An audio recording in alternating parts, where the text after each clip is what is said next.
All right, so now I got another pre-sport warm-up. Again, like the other one, it's specifically targeting the tendon, specifically the patellar tendon, better known as the patellar ligament. But you can do this before practice, obviously. But the first exercise I do is a wall sit. You want to be about 90 degrees with your legs. You can have your butt, back, and head on the wall. Or as you'll see later in the video, you can get into different positions to stress different things.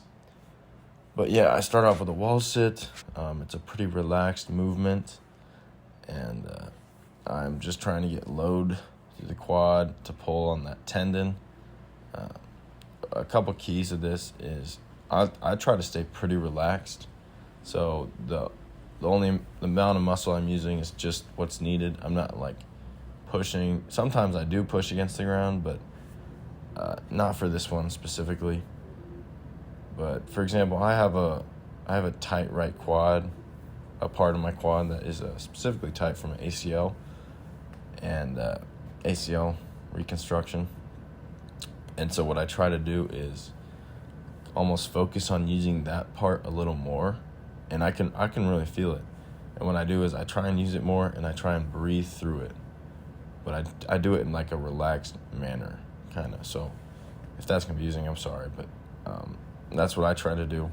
I also try to, sometimes you'll see in the third one, I bring my arms forward to try and really feel the actual tendon or ligament.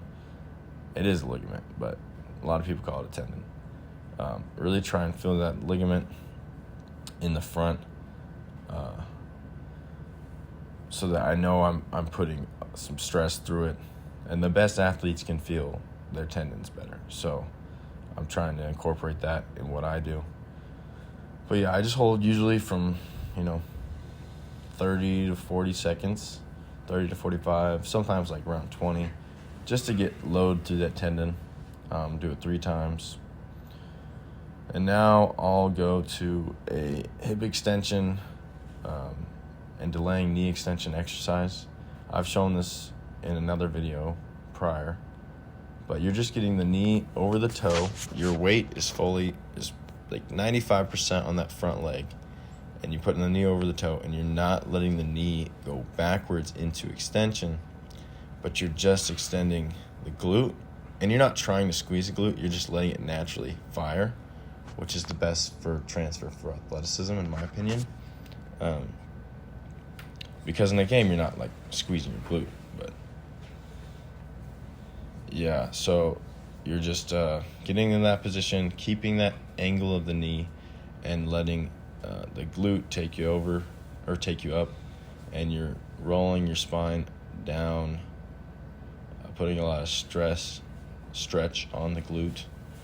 This is a great exercise. It even engages your soleus quite a bit and your foot if you activate it right, and it is just a great exercise. So I highly recommend it. Things like this have way better transfer to sport, because in the gait cycle we want to extend our hips before our knee, and so I think it's great transfer.